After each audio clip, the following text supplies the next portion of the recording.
To order. As chair of the Timberlane Regional School Board, I find that due to the state of emergency declared by the governor as a result of the COVID-19 pandemic, in accordance with the governor's emergency order number 12, pursuant to Executive Order 2020-04, this public body is authorized to meet electronically. Please note that there is no physical location to observe and listen contemporaneously to this meeting, which was authorized pursuant to the governor's emergency order. However, in accordance with the emergency order, I am confirming that we are utilizing Zoom for this electronic meeting. All members of the board have the ability to communicate contemporaneously during this meeting through this platform, and the public has access to contemporaneously listen. We previously gave notice to the public of the necessary information for accessing the meeting, including how to access the meeting using Zoom or telephonically. Instructions have also been provided on the website of the board at timberlane.net/Zoom TRSB. If anybody has a problem, please call 382-6541, extension 3955. Please note that all votes that are taken during this meeting shall be done by roll call vote. Let's start the meeting by taking a roll call attendance. When each member states their presence, please also state whether there's anyone in the room with you during this meeting, which is required under the right to know law. Kat, could you take the roll call, please? Ryan Boyle. Present. I am alone in the room. There are other family members in the house. Lee Doobie. I'm here and I'm alone in the room. Kim Farah. I am here. I'm alone in the room. There are other family members in the house. Barbara Kushka. Present, alone in the room and the residents. Sheila Lowe's. Here and alone in residence. Sarah Machamar. I'm here. I am alone in the room. There are other members of my family in the house. Sean O'Neill. Present, and I have people in my household that are not in the room though.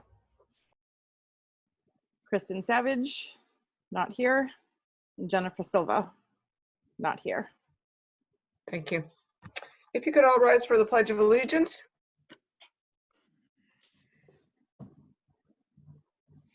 I pledge allegiance to the flag of the United States of America and to the republic for which it stands, one nation, under God, indivisible, with liberty and justice for all. Thank you.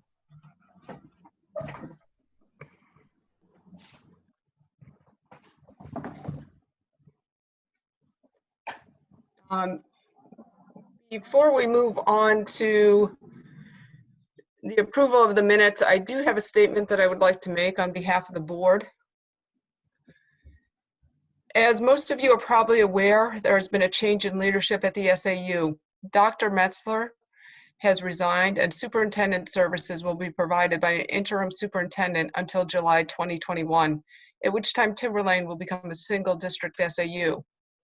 This board is committed to finding a superintendent with stakeholder input, including teachers, staff, and community, as we proceed through the coming year. The board will also look to current staff and administration for input into the structure and personnel requirements for the new SAU.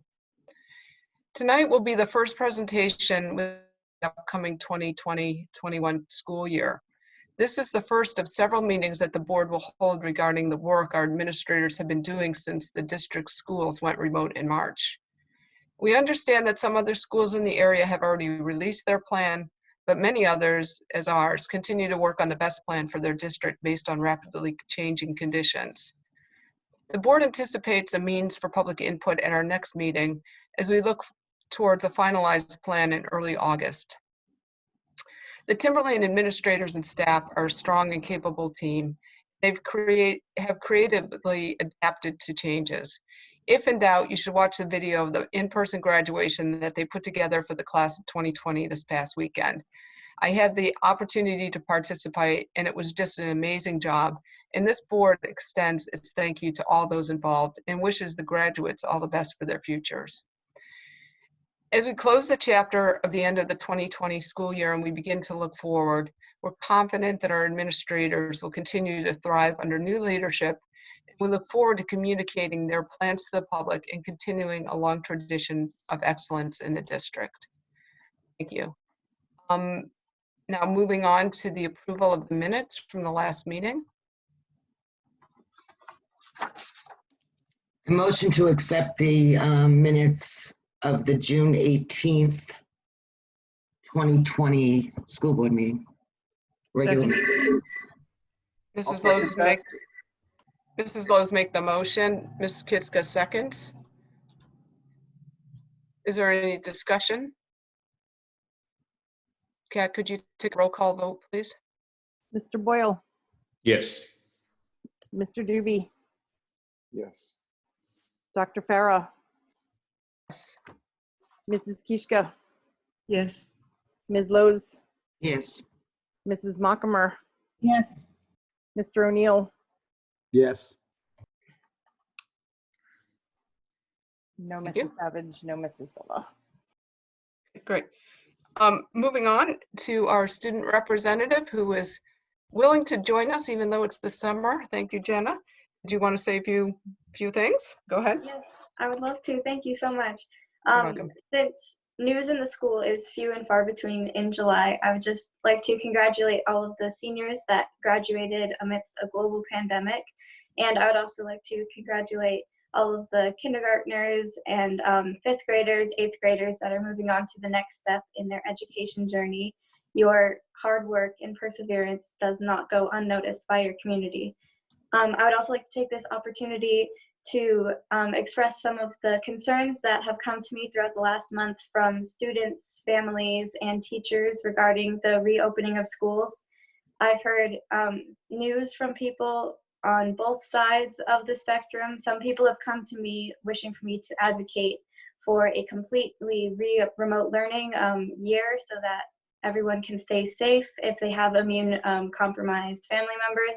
I've also had people come to me wishing for me to advocate for a completely in-person year that reflects some of the past years of their education. And I think we could all agree that we would love to return to complete normalcy, but I think that I speak for the majority of the student population in saying that we empathize so deeply with you, the board, and everyone involved in the decision, because it is a very difficult one.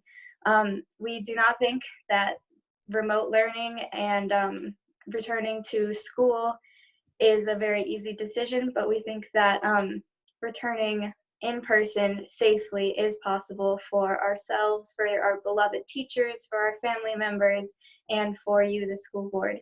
So we would just like to say thank you for taking the time and consideration to make this decision. Thank you for looking out for the mental and educational well-being of everyone in your decision making. And I think that we can all agree that Timberland community will need to come together regardless of the decision for us to have a successful year. Thank you very much. Thank you, Jenna. Well said. Well said, Jen. Well said. Thank you. I think you articulated the emails that the board has been receiving from community members. We are reading those emails. We are trying to respond to them. We are getting multiple emails, but they run the gamut, as you said, Jenna, from fully remote to fully in person. And we will not be making that decision tonight, but as we move forward here in the next 2 weeks, we will move towards that decision. And we are looking for student input, and Jenna and I can't remember the other student were invited to participate in the steering committee, so that we will get some student participation. In regards to public input, we are trying to develop a means for that. I am planning a meeting for next Thursday. I was hoping to have in person, perhaps at the PAC, but logistically, I don't know if that's going to happen. So if you're tuned in, we will put something out here in the next few days as to how we're going to allow for public input after people hear what the administration has to date. So I thank you for that. So moving on, I will turn this over to Mrs. Allaire and for the presentation of the opening school planning. And so members, please hold your questions until the end of the presentation. Thank you. Thank you, Dr. Farah, and good evening, everyone. Mr. Zanello, could you provide me the option to share screen? We'd like to share the presentation with the board and the public as we're walking through it.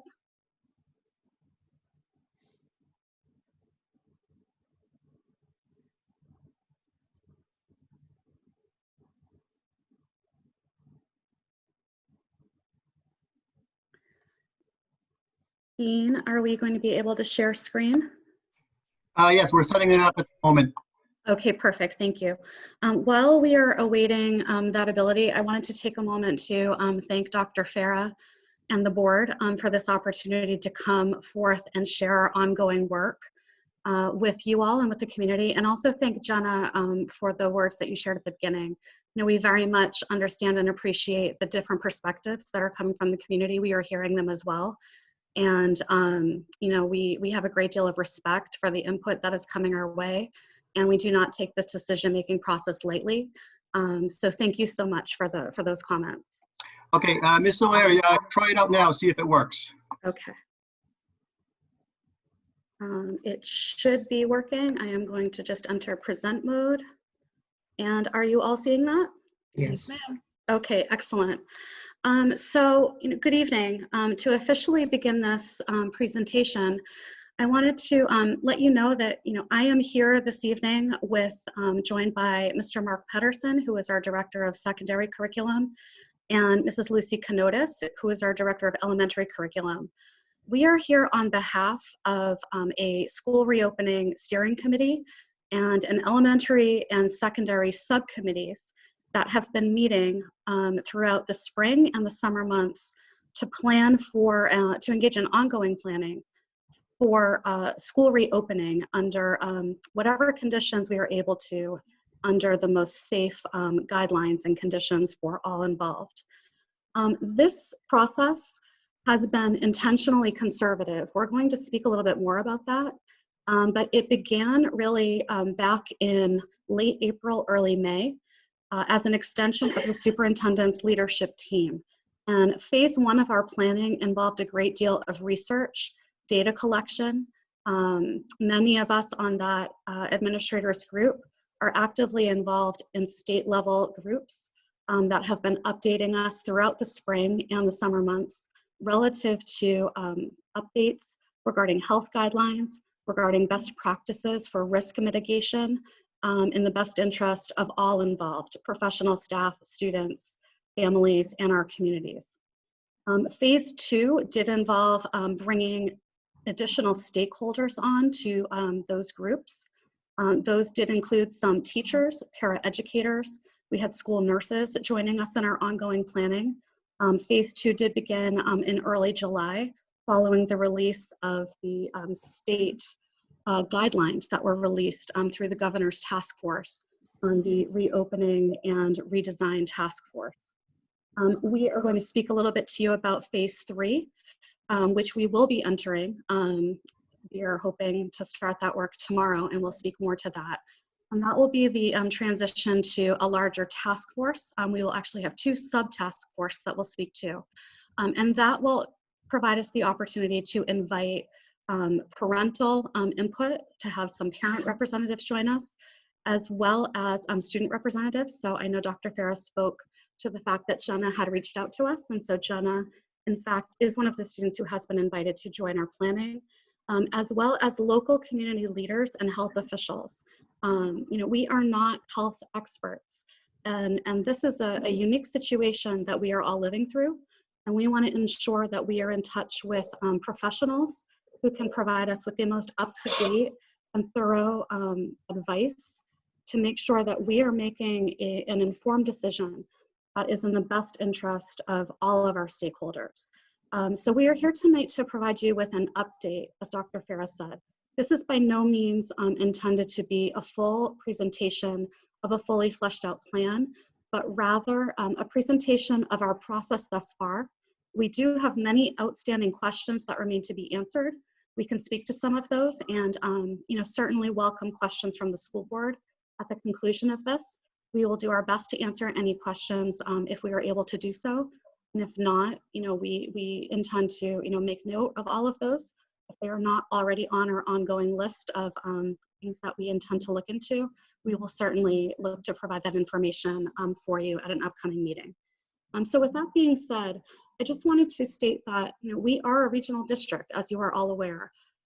This plan has been developed with stakeholders from all of our towns, and it is intended to be a plan that is flexible, but yet representative of our 4 communities. So that being said, we started our work in the early spring with a goal. And the goal was really that we had learned quite a bit from our first venture into remote learning. And our learning came from, the experiences that we all lived through. It came from feedback from our staff, feedback from our students and parents that we collected throughout the spring. Remote learning, I think we started referring to it as remote learning 1.0, which was in the spring. And whatever model we enter into the fall will be a reflection of all of that learning that we have gone through. And so it's been a very reflective process. And our goal throughout all of this planning is to provide an opportunity to ensure robust learning in all courses and content through effective instructional practices that are reflective of the delivery model at the time, through personalization of instruction to meet the needs of all students in our district. We have, for quite some time, shifted to a model of personalized instruction aligned with competency-based education here in the state of New Hampshire.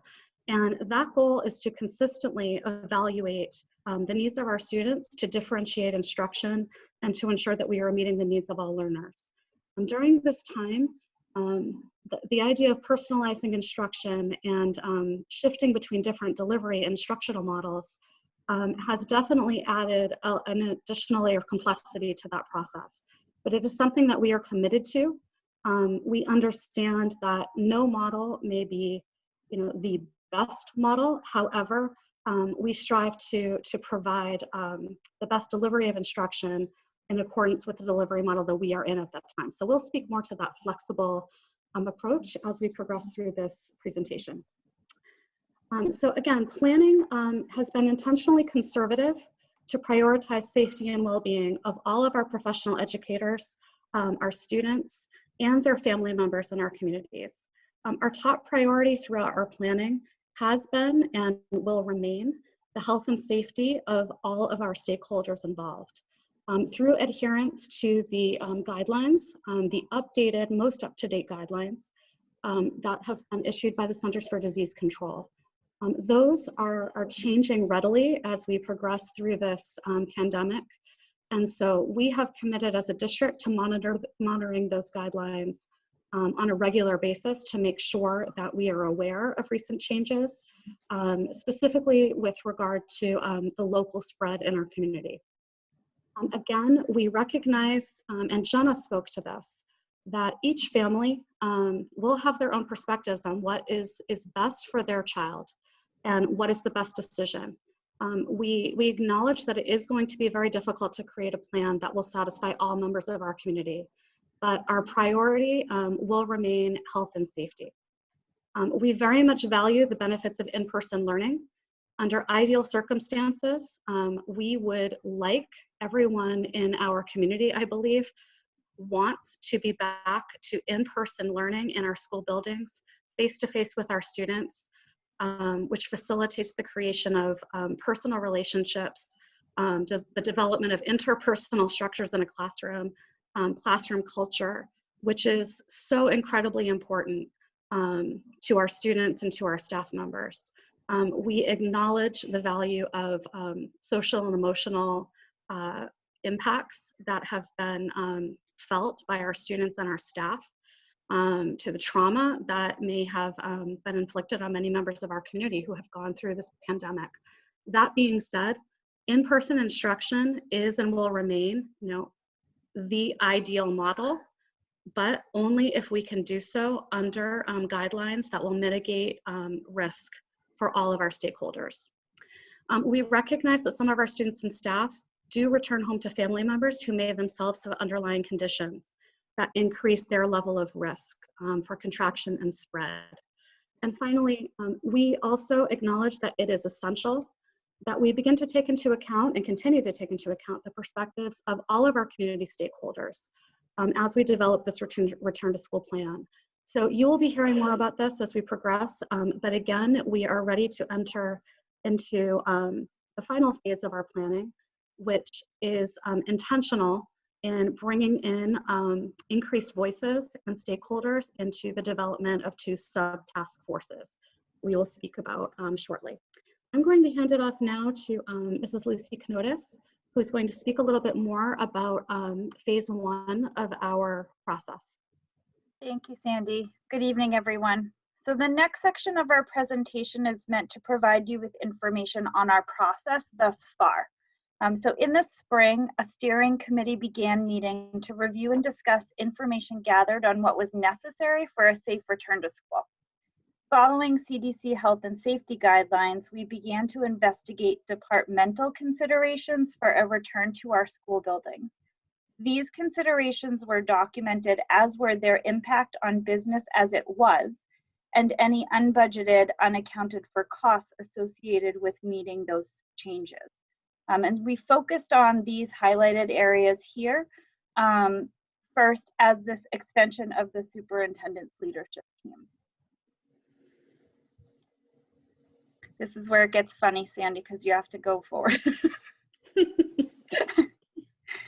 So, knowing what we could and could not accommodate in different departments and buildings, we extended our committee representatives to include TTA and TSSU. And we looked at 3 potential scenarios for instruction through the lens of 2 subcommittees based on levels. We had an elementary subcommittee and a secondary subcommittee.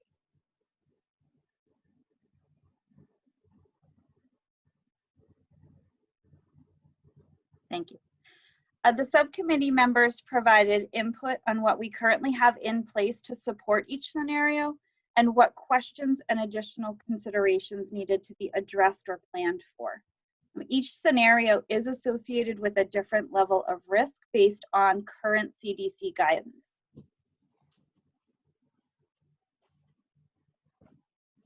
We want to acknowledge the need to have a flexible plan that allows for movement from one scenario to another. Therefore, we continue to discuss implementation of each scenario, noting those levels of risk and continuing to follow guideline changes and health conditions of our area. We propose moving forward some checkpoint dates for decisions on every next step involving local health officials and our community data, and to keep everyone in communication as we work through this process. I'm going to turn it over to Mr. Mark Pedersen to go through the next level. Thank you, Lucy. Good evening, all. So like we've said, we're relying upon the CDC and we're relying upon their guidance as far as, next steps and as we progress along these phases. So we looked at what does the CDC define as risk and lowest risk versus more risk versus highest risk. So these phrases are taken directly from the CDC community schools and childcare guidelines. And so we look at what the CDC sort of defines as lowest risk, where students and teachers engage in virtual only classes, all the way up to the highest risk, which is full-size in-person classes, activities, and events. And so we're taking that into account as we look at our scenarios, and we look at what risks are we willing to take and what do we need to do to mitigate those risks to ensure the safety of all of our stakeholders. Next, Sandy. So the scenarios, as Lucy mentioned, were sort of these 3 different scenarios where we have the fully remote learning. And we feel as though we have the potential for synchronous learning. As I think Sandy said, it was, remote learning 2.0. It is going to look different than it looked in the spring. If we need to go to this model or this scenario, we're prepared to ensure that we can support our students and our teachers in a model and in a synchronous learning system that looks different than it did in the spring. And this, of course, equates to the lowest risk using those CDC guidelines. If we move up to a slightly different model or a different scenario, we have a reduced capacity, rotating cohorts or blended model, where it is going to give some more risk because students are now coming into the buildings, interacting with each other. But this is going to be at a reduced capacity. We've looked at some ways to reduce the capacity by 50% or more in our building to ensure that we get that 6-foot distancing and we can separate students as best as we can. Finally, we look at that full return to the school buildings, which is at the highest risk. You know, this is putting our students, our teachers, and our stakeholders in the highest risk, looking at how the CDC defines that. Moving on, Sandy. So I just want to highlight one quick thing about the reduced capacity or rotating cohorts, the blended model, is that at both levels, the elementary and secondary, the blended model will ultimately decrease the number of individuals in the building. We've looked at ways to divide into attendance cohorts to get that social distancing. You know, we can't necessarily do every little component of separating into perfect cohorts, but we've looked at different ways to achieve the best that we can do, you know, given the constraints that we're working under. So I think as was mentioned, you know, there is this flow. It's not like it's one model for the whole year. I don't think any school district is really looking at just one particular model, because this does, you know, the situation that we're in does evolve, does change. Guidelines have changed. You know, just the conditions have changed. So what we really looked at is how do we have these three different scenarios that we are going to have to float into. You know, if we start in one scenario, that doesn't mean we're going to be in that scenario for the rest of the year. So we really have to look at these as three sort of iterative models that we can move about and flow between, you know, to ensure that at a certain point we might have to change the condition, or the conditions change, and so we have to change our reaction to those conditions to ensure safety of all of our stakeholders. So again, our guiding principles as we continue this work, you know, paramount is the health and safety of all of our staff and their families. So when we make these decisions on returning to buildings, they have to be predicated on data and health and safety guidelines and science and medical experts on this. So that has to be first and foremost, the safety based upon data and facts and science. But we do feel as though the voices of parents, students, and staff need to be included in that. We do feel as though their voice is important, and they have a role in these decisions. So like I was saying, we need this fluid plan that allows for ongoing transitions, and it's not a one-size-fits-all plan that's just going to work for the rest of the year. So we get to this sort of flow chart, and there's a number of districts across the state that we've seen that are using this similar flow chart, and that, you know, it kind of helps us plan what is the best route to take where we're at. And, you know, you can kind of come back to this flow chart at different times. So, you know, it starts with, at the state level, has the governor declared a state of emergency and closed all schools? If it's a yes, or excuse me, has lifted it, then it's a yes, then we can go to school. If it's a no, then we're in remote. And then we look at like sort of the next tier down, you know, with guidelines from the CDC, local health officials, and community data, we've determined that we can implement numerous modifications to support students and staff safely returning to campus. And again, we sort of have these two models of that, where it's yes, we can return at reduced capacity, and yes, we can return in full capacity.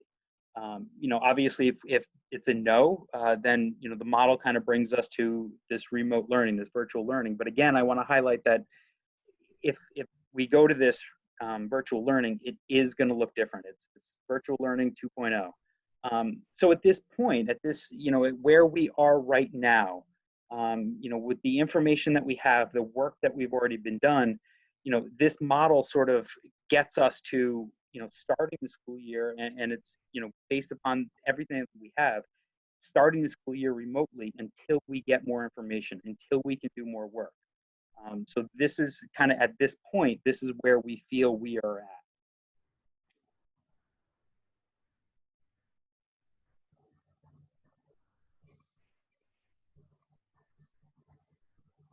And Sandy, are you taking these, or you want me to take these?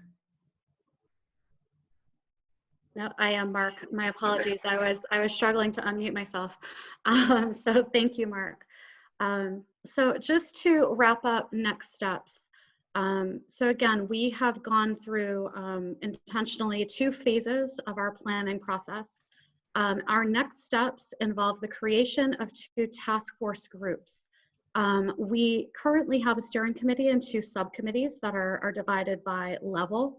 Our intent, we had a meeting of our larger groups today, and we have begun to divide those current members into 2 different task forces with a plan to bring in additional stakeholder groups that include both students, parent representatives, and we do have some of our current members who have identified some local officials, health officials, doctors, experts in the field to invite them to join us in our ongoing planning. Those 2 task forces will no longer be divided strictly on the elementary and secondary line. They will be mixed representative groups. One of them will focus on looking at factors that impact the implementation of remote instruction 2.0 that we have been speaking about, and to plan for what that will look like, to consider factors that will need to be ironed out for that. We know that whether we are in a fully remote situation or in a blended model on reduced capacity cohorts that are rotating on a set schedule, we will be using a form of remote learning during that time. So that stakeholder group, that task force, will be planning for the remote instruction model for those 2 different phases of our plan. The second task force will be looking at components of in-person instruction, whether we are on a full return to school with safety protocols in place, or in the reduced capacity model with rotating cohorts. So that group will focus on protocols for risk mitigation, things such as determining the size of students that can function in a classroom, the flow of traffic in our buildings, transportation. We have already begun to look in detail into transportation and busing along that. So that group will focus on those models, and we will filter back together through the steering committee to ensure that there is a flow of information and ensure that we are working in tandem and not in isolation, and prevent any barriers that might develop through the 2 task forces. Our next step is to we plan to start sending surveys out to our stakeholder groups. The first of those surveys is scheduled to be sent out tomorrow morning. Those will be in the form of parent and staff thought exchanges. So I realize many people who are listening in may be unfamiliar with Thought Exchange, but that is a platform that we actually started using when we first went out into remote learning. It is a tool that allows us to ask a very open-ended question to a stakeholder group. It is completely anonymous. It doesn't collect any personal identifiable information, but it allows people to access a link and to share any ideas, thoughts, concerns that they may have regarding that question.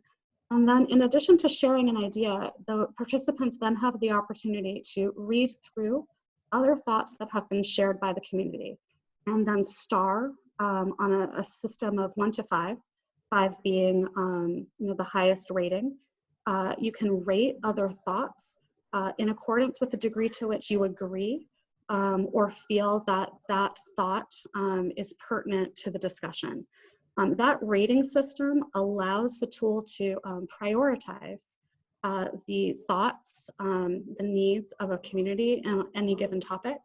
And it's a way for us to begin to sort through where we go next in the information that we need to either follow up on with regard to communicating back to our community, or developing additional surveys to obtain increased information to our stakeholder groups. So again, we plan to send out a parent thought exchange and a staff thought exchange tomorrow. And following that, we have a plan to send surveys to obtain information on families or staff members who may have conditions that may prohibit a full return to buildings due to health factors. We have an ongoing plan to communicate and update the school board and the community with this phase 3 of our planning. Our goal is to provide an update on the 6th. I know Dr. Ferris spoke to the possibility of a community forum as well, but we hope to come back on the 6th with our next update. And then finally, our last slide has some checkpoint dates. So when Mark was presenting earlier with the decision tree, we in all of our planning, and I want to assure the public that our planning and our conversations have been detailed and thorough and based on best practices and research that is available to us right now. So in accordance with the CDC guidelines, based on some unanswered questions with regard to risk mitigation, Mark referenced that right now, based on that decision tree, we would be looking to start the year with the potential for a 2-week remote start.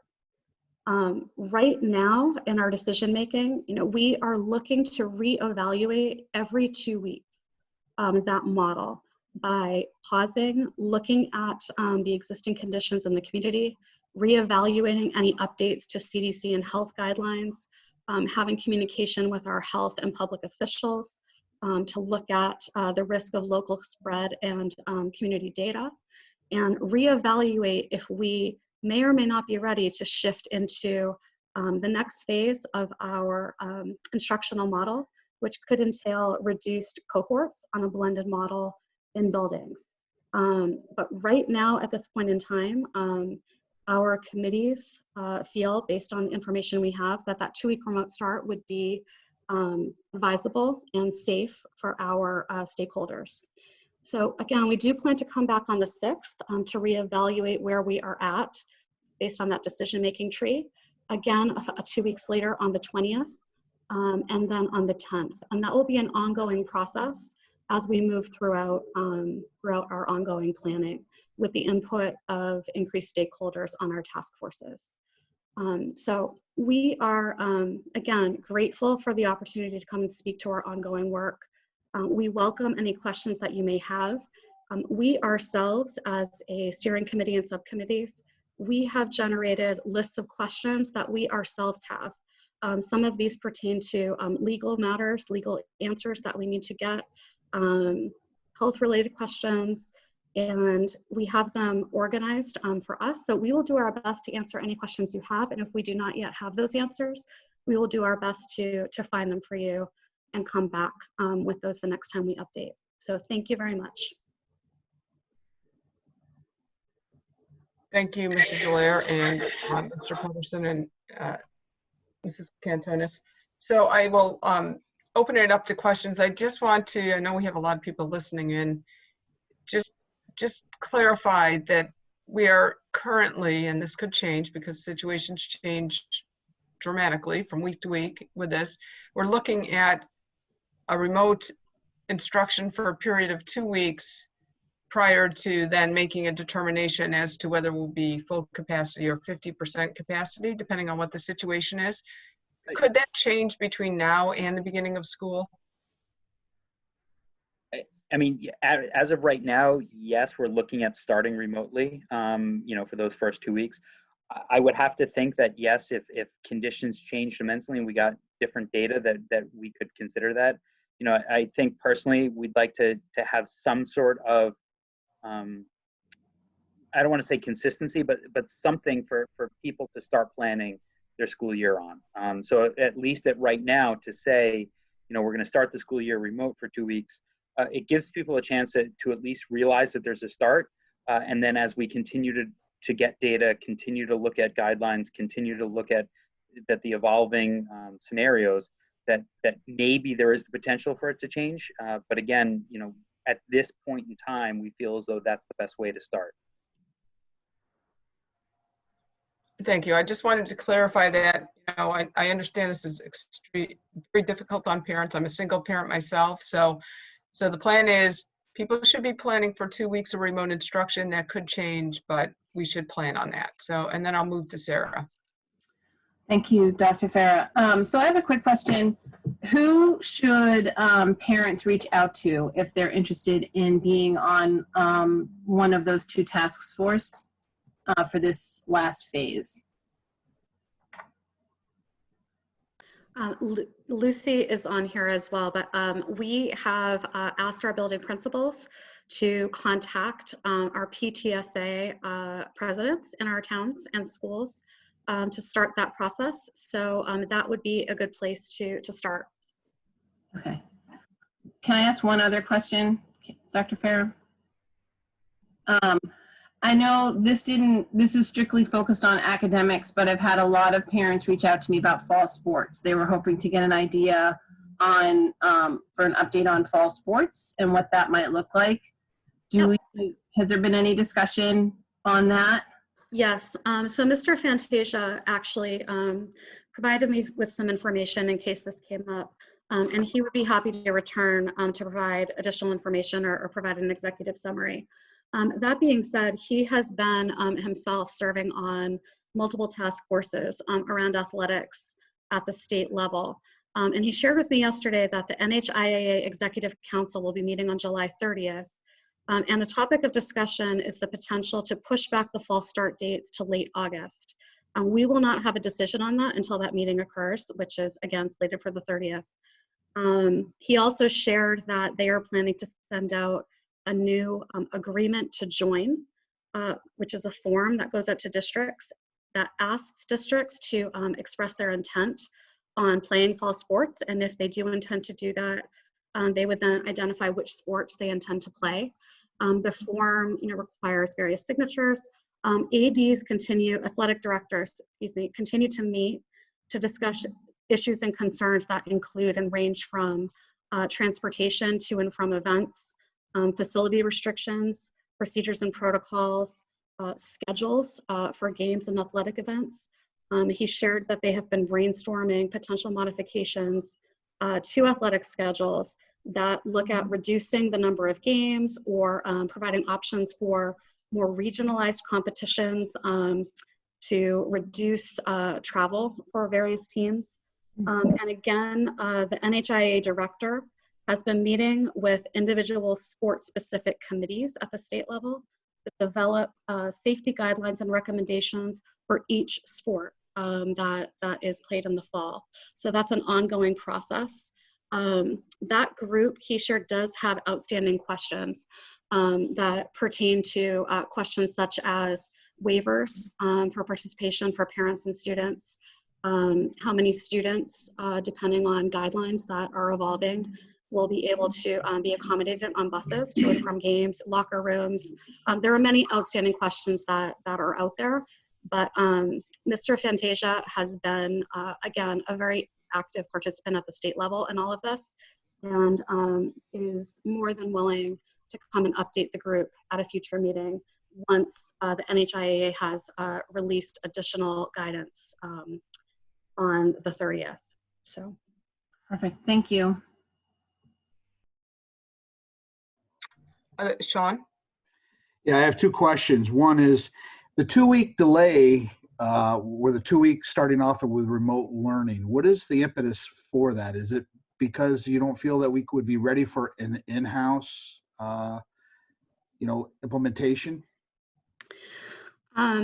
Yes, there are a variety of factors. So right now, based on CDC guidance, we had a process of all of our principals through facilities went through a process to measure the dimensions of every classroom, to evaluate furniture in those rooms, to look at guidelines for social distancing. And in accordance with those, we can't right now say with confidence that on a blended reduced capacity model, with the information we have available, we cannot commit that we could meet the CDC guidelines on a reduced capacity based on the information we have available. That being said, as we provide surveys out there and obtain more information from families, we may become aware that there are some families who may request to opt into a model of instructional delivery that could potentially be entirely remote for their children, if that is what works best for them. We certainly at this time can't commit to providing that option. We would like to do that, but that would be part of the ongoing work of our task forces.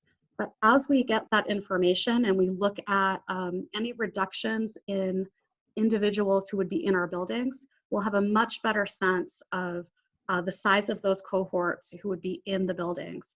So as that information rolls in, we'll be evaluating it to see if we can make that happen and still meet the guidelines to mitigate risk. That being said, the 2 weeks is enough time to have consistency in classes students go through. It does align at the high school level, although this doesn't apply at the elementary middle school levels. But at the high school level, it aligns with what we currently have in place as the add drop period, when students have an opportunity to change schedules. It would provide a consistent format for a 2-week period for that process to play out, and buys us some time to obtain, as I said, data and develop contingency plans as things change in the community. So that's where that came from, and we felt like 2 weeks was long enough to obtain some data, but not too long to prevent us from shifting into another model if conditions exist for us to move into that. So that's what we came up with at this point. Okay, thank you. My other question that I had was in regards to the career and the technical programs that are offered off-site, and how are they going to be addressed? Yes, it's a great question. That has been a topic of discussion of our secondary subcommittee. So our building principal, so Don Woodworth, has been in communication with both Pinkerton and Salem as they themselves are working out their plans and their schedules. And again, it's an ongoing process, so we don't have a definitive answer on how that will work, but it is on our list of things that we need to resolve. But it's an ongoing process of communication between the 3 schools right now. Okay, thank you. Other questions? Lee? So what has been the thinking around sanitization of the schools if we do open, regardless of capacities, and provisions for PPE for both students and staff? Sure.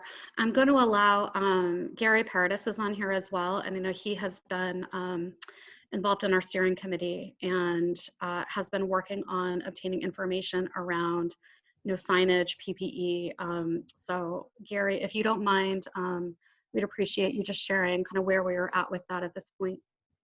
Sure, thank you, Sandy. Good question, Lee. We've been actively purchasing cleaning materials pretty much all summer, since March. We've got a pretty good jump on PPE. I have stocked up on rubber gloves for staff and students if they require them.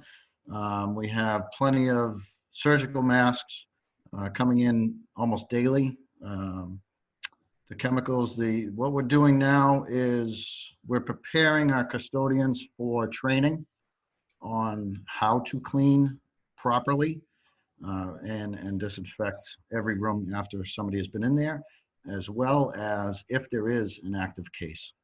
So we're working with our vendors who are coming in and doing training sessions for our custodial staff.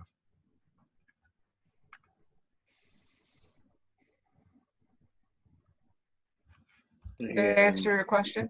Oh, did I? Yeah. Just a follow-up on that, and student transportation. That's probably something that's going to come from first student, but yeah, what measures are going to be in place there? Sure. Yeah, Mr. Dewey, that's a great question. It was one of the first things that we began asking about, and Sandy Hodgkins has been directly involved in our steering committee from the start and has been collecting ongoing information and is in constant communication with first student. That being said, she shared with our group just over a week ago, it may actually be 2 weeks now, but first student has developed their own protocols around sanitization in buses. And they also, I believe this is still accurate, but they had adopted CDC guidelines as well in terms of spacing on buses. We have data. So in our first phase of this process, again, it involved intensive data collection. And so part of that involved looking at how many students can fit on a bus at any given time to meet CDC guidance. and then looking at numbers of students that we currently have, looking at protocols, again, around cleaning buses in between bus runs, because we do share buses between elementary schools and middle and high schools. After they drop off our secondary students, they do a second bus run for elementary. So all of those things are under discussion and consideration. Those range from, she's starting to get information on if there is an increase in cost relative to sanitation of buses in between bus runs. We're starting to get that information.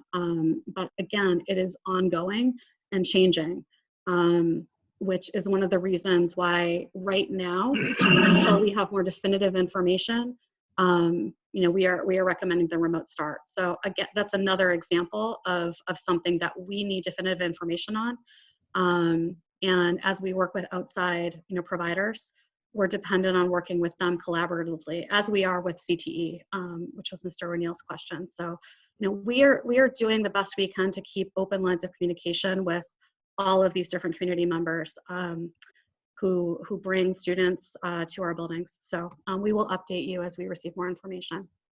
And Mr. Dowd, are you going to add to that? No, I was just going to confirm that First Student has in fact come up with a fairly aggressive cleaning program, and we have some options as to how we would like it deployed. And I think that really it's going to be based on what the demand on our buses is. And I'm glad that they've been proactive in coming up with a program that we can look into and have our health folks look into here at the district and come up with the safest solution for our students. So very pleased with that. Brian? You're muted. Trying to figure it out. Okay, there we go. Thanks. Okay, thanks, Jill. Okay, well, thanks. Looks like you guys have done a ton of work. Nicely done. So a couple things. Would the criteria be the same for like grammar school as there is high school? Because obviously each grammar school is smaller and probably has different situations with students and getting them to and from. And the second part of my question is that me personally, I'm hoping that I understand your rationale for 2 weeks, but I'm hoping that we can get our students in our buildings, as fast as possible. I mean, hope that this doesn't go on beyond the 2 weeks, and what kind of hybrid plan you're working on. I appreciate the fact that you guys are doing a lot of work, and yeah, we all watch the news, and it clearly changes on a daily basis. And for one, I'm hoping that we just don't go on an extended period of time with remote learning. But if you could just comment, Sandy, on if there is a difference between, the grammar schools versus the high school, middle school. Yeah, absolutely. Thank you for that question. So one of the reasons that we implemented subcommittees off of our steering committee that were focused on elementary exclusively and secondary was exactly because of, as you point out, we have different models, we have different schedules at the elementary level and at the secondary level. So one example is that our secondary schools operate on an A-B block schedule, rotating classes every other day throughout the calendar year. Our elementary schools do not operate on that model. Middle school students are teamed and already sorted into teams with core classes and travel between unified arts teachers, whereas high school students are not teamed. So there are a variety of factors that are significantly different at each level. We have had our middle school and high school administrators be part of the secondary subcommittee. Our ability to develop a rotating cohort model at the secondary level, it's significantly more complex. Mr. Patterson is on here, and Mark, I don't know if you want to chime in about this, but he has been working extensively with that group to discuss options for a rotating cohort model that reduces our capacity and looks at it through different lenses to sort cohorts together in a way that will be safe, but yet allow students to continue to operate on their class schedule. you know, it's complex because at the high school we have many classes that are what we refer to as singletons, and you know, on a reduced capacity, it's complex to say the least. But we are looking at it. It's an active development. The model will look slightly different for that blended learning model at the elementary school. You know, we can certainly bring back increased details the next time we present, unless you'd like us to go into that right now. But the short answer is yes, it's different, and we are looking at that and planning accordingly. So. Okay. Mark, can I just add before you speak to answer Mr. Boyle's question a little bit more? The other considerations that we looked at are mathematically, if we measure out the classrooms and think about 6-foot spacing of desks, in most classrooms we can get up to 14 students. Some buildings don't have desks, they have tables that are not 6 feet from one end to the other. And so you're looking at tables that used to house maybe 4 kids, and we can really only sit 1, 2 if we add a desk to it to extend it. So that's part of what the steering committee also is looking at, those unbudgeted for costs. And can we reduce capacity? Yes, but with certain things in place. Yeah, and Mr. Boyle, you're absolutely right. You know, the elementary schools and the secondary schools definitely do look different. You know, one of the things that I'm looking at with the hybrid model is you know, trying to be respectful to the families and realize that, you know, there are students who are going to that campus together. You know, there might be a junior or a senior that's driving their, you know, 6th grade brother or sister to that campus as well. So I'm trying to actually pair together family members and put them on the same rotation in that, so that families aren't even more compromised by this. You know, and we also do share the PAC facility. So, you know, there's high school classes taking place in the PAC, dovetailed with middle school classes taking place in the PAC. So whatever we do to the middle school, we kind of have to do to the high school and vice versa. So, you know, it is definitely more complex, but it's something that we're working on. And it's, I don't want to say it's impossible, because I don't feel as though anything is impossible. It's just difficult. I'm actually looking, you know, earlier today I was looking at hand scheduling, you know, every single secondary kid, and looking at what we needed to do that. So these are some of the major differences as well.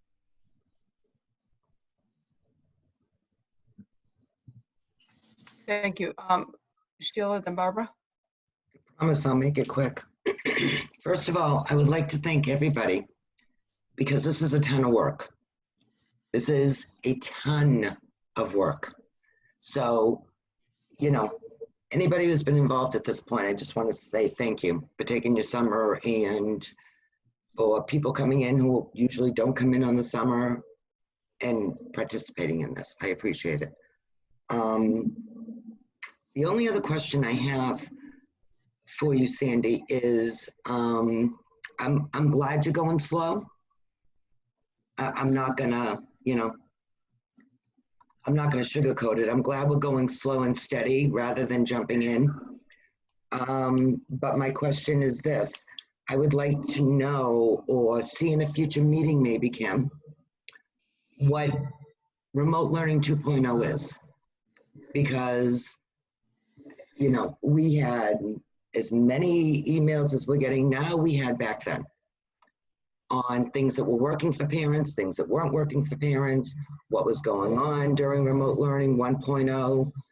And, you know, I think we need to know what the difference is going to be. If I know at the end of the year, we talked about professional development days, getting our teachers up to speed on, you know, 'cause some people just aren't comfortable on this stuff. I know I wasn't. And, you know, did we get these professional development days in? Did we, you know, how are we working on the technology end of it? I want to make sure that everybody is good going into these 2 weeks of remote learning too. You know, it's so large and it's so huge. And I'm trying to like take sections out of it as we're going. Yep. If that makes any kind of sense. Yeah, thank you. Thank you very much, first of all. And yeah, absolutely. It's a big topic in and of itself, which is why we're intentionally devoting an entire task force to that. Many of the details will need to be worked out. That being said, we received the feedback as well. We learned ourselves, from experiencing it and having to pivot very quickly to that model. And many of those details will have to be sorted out through a new model pertinent to change in working conditions. That being said, the task force and conversations on the task force have really revolved around the need to embed opportunities for more synchronous learning. I can't fully flesh out exactly what that will look like, but I can and say with confidence that we have a general will of the people who have been involved in this to move in that direction, and that will really be the ongoing work of that task force devoted to remote learning 2.0. We debated quite a bit about the title and the verbiage, knowing that when we say remote learning, it conveys the experience that we all lived through from March 16th through the end of school. That being said, one of the reasons, to get back to your point about going intentionally slow, one of the reasons that we have not yet surveyed families and students and staff on remote learning and their desire to return to that model is that we want to make sure that when we ask questions of people as to their thoughts, their intent, their desire to go back to a certain model, they understand what that model will look like before we ask them, because otherwise data, if we ask questions relative to which of these options is going to be the best fit for you at this time, and they don't have the context of what that will look like, that information becomes irrelevant to us as we go forward with our planning. So, when we talked about multi-stages of surveys, the first survey on Thought Exchange is intentionally open-ended to hear what people are thinking. From there, we do intend to send something that is more specific and related to the models as we update the community on what those will look like to obtain that information. So it's an ongoing process. We are very much like-minded of the thinking that you just shared and wanting to know what that looks like, and we intend to share that information as we have it. So we are more than happy to come back and share that. Thank you. So, yeah, as we do. Thank you. So, sure. Hold on, just to follow up on that, would it be possible to have a short session on what you think remote learning 2.0 would look like, say, in the next week or two? We can certainly talk about that, Dr. Farah. I think there are some outstanding factors that we would need to discuss and before we could figure out and sort out the details. But happy to talk with you about that as we plan for next week. So. Okay, great, thanks. Brian? Just a quick question there, Sandy. So for the really younger kids, the pre-K, K, first graders, that obviously they are not readers. So how does that work in remote learning? Yeah, that's a great question. So during remote learning 1.0, I guess we'll just talk about it in those terms. We entered that without experience in our younger early elementary grades with Google Classroom. And Lucy is on here, and I want to give her an opportunity to chime in. But in our ongoing planning, we met with vendors of different learning management systems that are adaptive for our youngest learners and are designed purposefully for children of that age group. So that is one of the things that we've done in our planning. Lucy, do you want to add anything to that? Sure.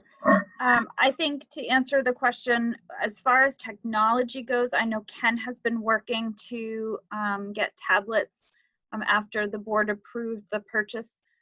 He has been looking for tablets for our youngest learners, and we are looking to purchase Seesaw, which is a platform, more portfolio-based platform for those students in preschool, pre-K. For our K 12 students, we are still looking to use Google Classroom, but we provided in the spring, and we'll follow up with some training about effective uses through Google Classroom. And I think, you know, I hate to say that we don't have those answers yet, but I think, Mr. Boyle, to answer your question, a lot of that comes in next week as we start this really digging into remote learning, and we absolutely need to identify the most appropriate methods for all ages. And we have to really think about that in grade spans potentially, so that we design the best learning for our students. Barbara's the only one left. Go ahead. Okay, thank you. So thank you very much to the team that's pulled this forward so far. I'm really pleased that we have a plan that will be ready to present in August, and that you have a plan to communicate regularly. That's huge. I hope we'll be able to allow both options during the reduced capacity, so that the two groups that we've been hearing from, those that favor in-person and those that want to stay remote, both are able to have their needs met. I hope that our technology department is letting the teachers know the resources we already have available. I go through the checks and we spend a lot on software already, so I'm hoping that we'll be able to make use of what we already have and all that. I hope that the survey that we're gonna be putting out will include whether the students intend to use buses versus private transportation. And I ask that the team please focus on predictability, so during the scheduling, so that the parents can plan with their employers. That's a theme I keep hearing is, you know, if you're gonna, you know, how you do the scheduling with the cohorts, just make it predictable and stick with it for a while so that they don't have to keep going back to their employer. I like the thought exchange. I hope we get some creative solutions from all the people participating that will help us get our kids back into effective learning environments that each family is comfortable with. And again, I really look forward to doing as much as we can to get the kids back in school safely. Thanks. Barbara.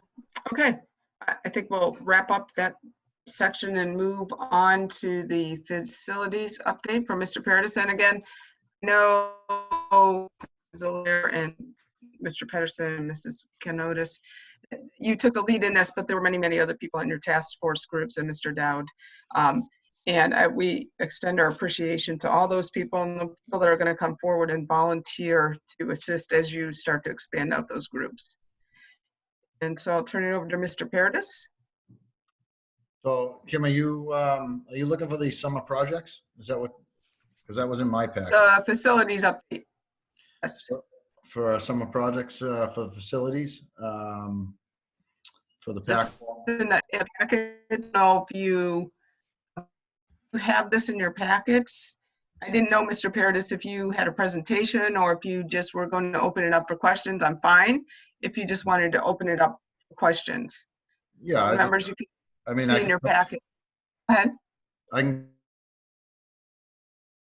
go through that list in the executive summary, or I can just open it up to questions if the board has any questions. Let's just open it up to questions. Hang on, I can't see two screens at once here, so if anybody has questions. Anybody? Sheila, go ahead. I'm the only one. Hi, Gary, how are you? Good, Sheila, how are you? I'm good. 3 questions, I think. When will the pack be wrapped up totally? So the pack completion was supposed to be next week. Unfortunately, we've had a delay on some of the metal material for the, I don't know if you've been by there. The siding is almost 100% complete, but the canopy in the front and the overhang in the back, that's what we're waiting on right now. There's been a delay from the factory. I've been told by Wednesday of next week, all materials should be on site, and as soon as they are, they'll continue with that. I'm meeting with the representative from Triton and the representative from the metal manufacturer on Monday, and I will have a better understanding of actually when it'll be completed. So probably within 2 weeks, we'll have all that equipment and everything out of there. Is that what you were saying? If I was to guess, yes, that would be correct. Great. How are we looking on the schools as far as summer cleaning and all that good stuff? So that's going actually really well. We're a little ahead of schedule, and I think within 2 weeks, I should have those schools wrapped up with the sanitization, waxing of the floors, cafeteria. Okay. How about the The SAU gyms have been building? done, as you saw in that executive summary. I'm sorry? Yeah. The SAU building, is that Yeah. all cleaned? That is the SAU, the carpet has been done. It has been sanitized. It continues to be sanitized as people come in and out. But yes, the carpet install in the boardroom and in the first floor or the basement floor, whatever you want to call it, is 100% complete. And we are now putting everything back together, and we will again sanitize once we leave the building. Great. And the last thing is summer projects that look like they're going very well, moving right along. You're expecting all those to be wrapped up too, right? I Before am. we have, okay. I am. All right. That's all I had. Thank you, Sheila. Thanks. Dawn? Yeah, just to expand on the summer projects, I mean, last year we did a bunch of stuff relative to heating systems and new boilers and stuff. Can you give us an update on that, Gary? So yes, in your packet, I believe the Atkinson boiler is in there, the Pollard boiler was in there. Those have been completed. I'm waiting on the high school. That's going to be starting within the next week and a half. And those are the projects that we had anticipated completing this summer, actually. Will the high school project be wrapped up prior to, beginning of September? The high school project will be wrapped up beginning of September, yes. I have a completion date of, I think, the 13th of September. No, that's even better because it's before anything would potentially start. That's correct. Good. Thank correct. You're welcome. Barbara? Will the air conditioning units in the gym help with the air circulation? In middle school? Actually, in the middle school, yes. Actually, the units that we have, are old, but yes, the units that we're putting in now have the capacity to blend the outside air coming in. So now that we can do that, it's going to increase, I would say, the volume of air. There's new units going in there that have AC that currently we don't have AC, and we're putting on economizers to bring in fresh air to that building now. Thank you. You're welcome. Okay, any other questions? Sean? Yeah, this is going to actually tie into both this particular topic and the previous one, but some of these large, open areas and stuff is we should probably, think of possibly utilizing gym spaces for classrooms and segregation, for that particular purpose. And I would also suggest that also for any of these task forces that to think definitely outside of the box. And if there's some kind of policy or some kind of roadblock that this board can, take away or readdress or somehow, please bring that. So be completely open-minded in any kind of avenue that you go down, and don't put a roadblock there saying, well, we can't do that because of X. And maybe X can be moved to make sure that you could, advance the change per se in a football analogy. Well, to that point, Sean, the New Hampshire School Board Association has put out guidance that in lieu of making changes to policies for this event, these school opening plans will in essence become the policy as it relates to COVID. So if there's something that we need to do that might circumvent a current policy, we could essentially get around it by adopting that plan. That's my understanding. Kim, if I may? Jeff? Yes, if I may. I know some districts have created a motion by the board, just food for thought, nothing to do tonight, that empowers the superintendent to waive policy in situations where it's not not aligning with the with our needs under the current pandemic environment. Just FYI, food for thought. Okay, thank you. That's a good idea. All right, moving on to special education staffing needs. Mr. Esco, you're taking the lead here. I am here. Thank you, Dr. Farah. Good evening, everyone. In the school board packet this evening, you have my recommendations for 3 positions that are now vacant. I'd like to move forward and proceed with the hiring. They are budgeted for this school year, but in light of our situation, I didn't want to just assume it was okay. Kim, I'd like to make a motion to post those immediately. Before we second that, rather than do this, I think by consensus, we can just allow Mr. Esco, those are in the budget, so if we could just do that, if there's no objection, I would say we should move forward with those immediately. Or do people feel I don't feel we need a motion. Okay, just thought I'd cover it. Sarah, did you have a question? No? Okay, all right. So thank you for bringing those to us. I would get those up as soon as possible. Those are critical areas that we need to get filled. It's unfortunate that we had that many people leave, but please go ahead and move those forward. Thank you for letting us know. And thank you so much for your support. They'll be up and posted tomorrow morning. Thank you. The next item on the agenda is the Pollard School Facilities Use Request. And board members, in your packet, you will, no, I'm sorry, it is in your packet. Let me just, people wonder why I was looking to the right. I have a second screen that I'm reading off of. Thank you to Barbara Kitska for bringing this forward. There are elections in September and also November this year, and the town of Plastow typically uses the Pollard School for elections.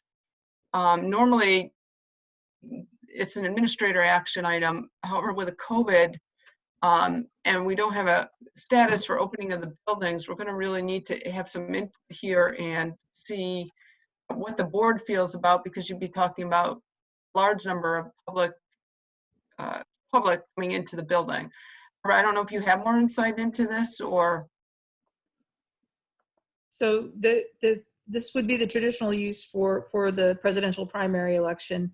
They do have a potential backup if we say no, so it's not going to kill them if we say no. But I would defer to Mr. Paradis and facilities how they feel about it. So the election date for, well, the presidential election is in November, but there's also a primary runoff in September that's non-presidential. So I think we should take these as, right? There's an election in September and one in November. This is the primaries in September 8th. The Democrats still, well. Not presidential primary. Okay. Just want to clarify that for people. It's traditional the presidential primary. The national one is November, but there's a primary in September. So we may want to consider Mr. Paradis, and you don't have to make a decision tonight, but we will be looking at, it says action on here, but I don't want to put you on the spot. I think we should look at this in 2 separate instances. It appears we may not be open for the school the first week in September, but we would definitely have opened by November. So we need to we're off that day, Kim. We have a PD day. Excuse me? The day of the election, I believe we're in PD, right? We are, but I mean open as in, right now we're looking at being remote that week in September, but in November it would just be you'd close down for 1 day for a PD day. So I think we need to really consider how, if we want to keep this or if we want to request that Plastow looks for an alternate location. Mr. Paradis, are you aware of this discussion, or Mr. Dowd? And I think we'd like you to come back to us with a recommendation, unless you have one now. Kim, that's Gary. I know that the town, one of the town custodial staff, head of maintenance, whatever you want to call him, has reached out to me about this situation, and I told him that I would have to refer to, a facility request and then also discuss it with any superior that I had to find out if we're not open, then I would suggest we don't allow public into that building. If we are open, then I guess we would use that facility. The only good thing about it, it has its own entrance and exit, and we can isolate that area. Did I just lose you? Can you still hear me? Yeah, yeah. Oh, okay. I'm No, sorry. we can hear you. Oh, my screen just went black. So we can isolate that area that they use. We did it in March where we isolated that area. I worked with Paul from the town. We gave him extra hand sanitizers there. We gave him extra wipes. Whatever they needed from us, we worked with them. But they ultimately ran everything. They didn't use our staff. We just helped them along with that election in March. So I know in November, if I'm not mistaken, in November, Sandown uses Sandown Central for the presidential election. So Sheila, I think we did that one year, but if I recall, if I recall, there were lines all the way through the school. I think that was in 2000. That was the last election. All right, I'll have to look into that, Sheila, because I don't. Yeah, because I think we have the same problem in Sandown. I think they're expecting to use Sandown Central. Has anybody contacted you about that, or Not as of yet. Okay, I can reach out to Lynn tomorrow. Well, I think Lynn had sent us a letter, Lee and I, a letter last year in the SAU stating that the date of the election had gotten changed. We had put a PD day that we thought that was the 9th, and we changed it to the 3rd to make the PD day on the election day. And I think that was under the assumption that they were going to use Sandown Central. And if I remember correctly, Gary, from the last election, that got ugly because that line went all the way to the school. Yeah, and I honestly recall that being the 2008 election, but honestly, I don't remember. Well, Gary, check with Lynn over in Sandown, please, and see if they're planning What I'm to use it. saying is I think we have the same problem in Sandown. Okay, so what I'll do is I'll check with the town administrator in Sandown, what their intent is, if their intent is to use our facility, or if they're going to hold it at the town hall. Sarah? If I may, Gary, can you also confirm on that? I believe the original request came from Mr. Harb, and if I'm not mistaken, were they going to work with us to ensure that that facility was properly cleaned and sanitized after the use? Jeff, are you referring to Mr. Harbin in Plasto? Plasto, yep. Being back Plasto. That's the. Unfortunately, I don't know who that is. I've been working with the head of maintenance there. Oh, okay. I will reach out to him. If they are proposing to work with us to make sure the facility is sanitized, I think that certainly would have an impact on the recommendation, and I put that out there for consideration by the board members. So yeah, I think that they did it in March, and they were following sanitized guidelines in March from the CDC, and you don't have to sanitize it. It's just having the hand sanitizer on hand and people, using the masks and things. I think that's it. It doesn't have to be full on sanitation. Sarah? In regards to the entrance that is used at Pollard during the larger elections, like a presidential election, they don't actually go through that side door to the gym annex. They actually do go through the elementary school and are in the cafeteria and then the gym annex. So that's because the number of people, and they have to separate people out, by alphabet. So while in a smaller local election, it is more contained in that small gym annex. The national elections, Gary, it's actually, they go through a side entrance to the school and go through the halls. So they are in more of the building than just that contained space. Okay, that I didn't know, and I appreciate you taking the time to tell me that. That is so Gary, let's confirm the request, because as far as I know, the request is just for the gym annex, and I'd like to make sure that is the case. And I think for September, that's the only one they'll need. The November elections, yeah, that they might be trying to snake things through. But traditionally, the primaries are not that well attended. We get like 800 people. Well, my guess is, Gary and Jeff, that the consensus of the board would be that we would like to open our facilities for the towns to use them as long as they can ensure that they can clean them to the same standard they were when they were, open to them, so that we don't have to incur an additional cost. I know that then the cost goes to the town, but that's part of their election costs. Is people in agreement with that? I don't want to pull these places from the town as long as the towns understand that there may be and it's not a lot of money, there may be an additional cost associated with cleaning. So with those respective towns, Sandown and Plastow, I don't think we need a motion as long as the board's okay with that. Yeah, As long as they're not going to the rest of the school, just the gym. Well, it sounds like in November though that they need more access, or is it just that they're accessing through different doors? No, that would be going through the cafeteria and stuff like Sarah said. That wouldn't be okay if we're in school. Let's clarify the request. Clarify the request, and maybe at least because everything changes so rapidly, at least if they know they have September, that gives them a few more months. By September, we ought to have a better idea what November might be shaping up to be. So let's deal with September for now. Okay, thank you. Mr. Dowd, back to you. Food service fund transfer.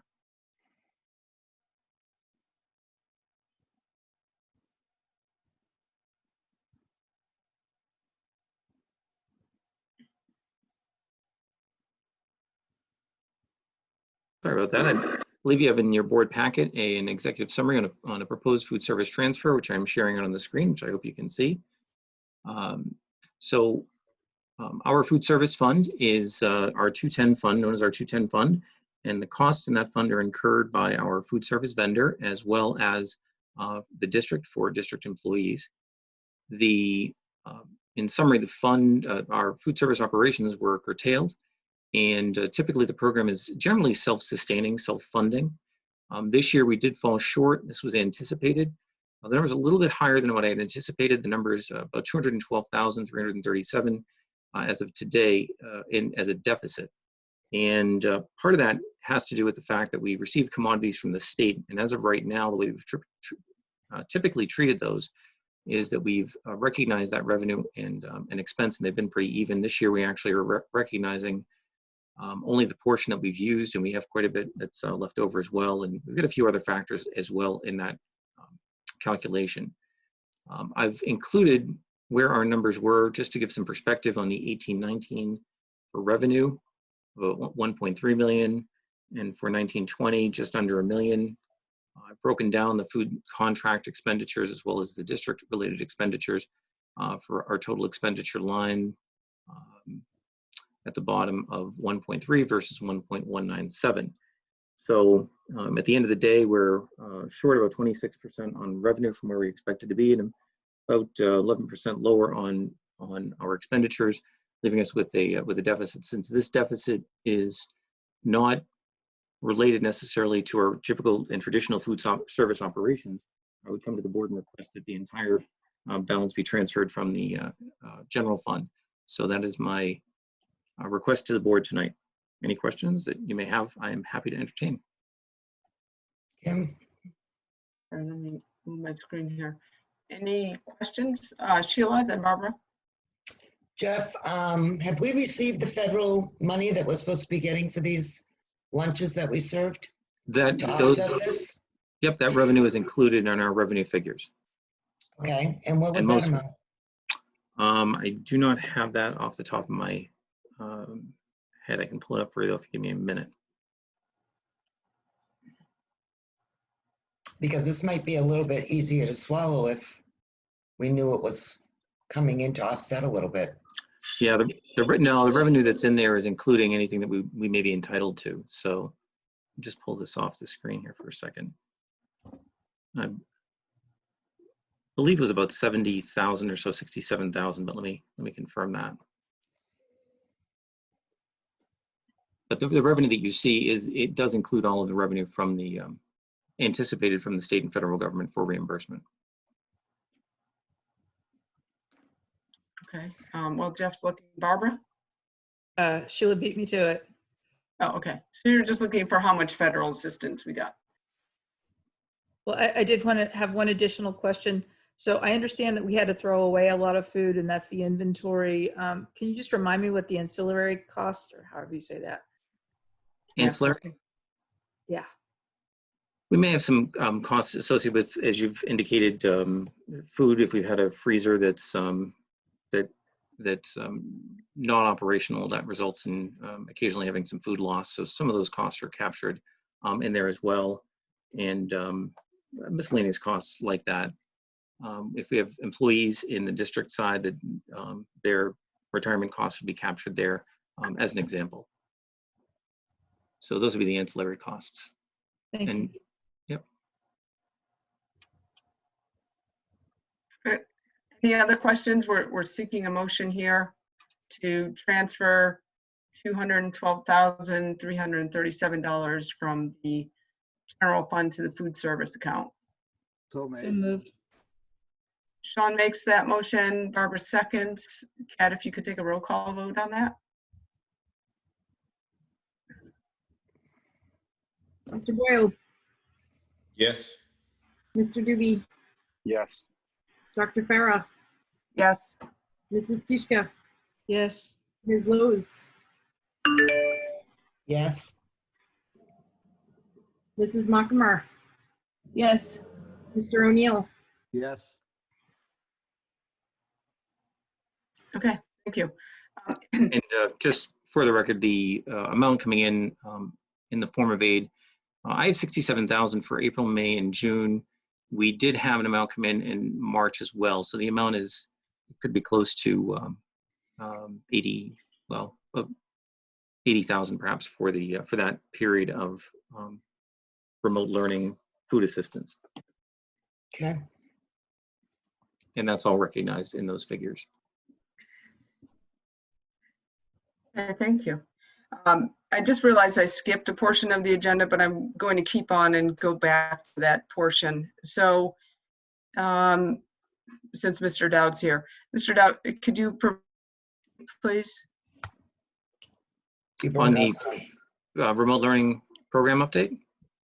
No, where do we stand on the audit? Last year's audit.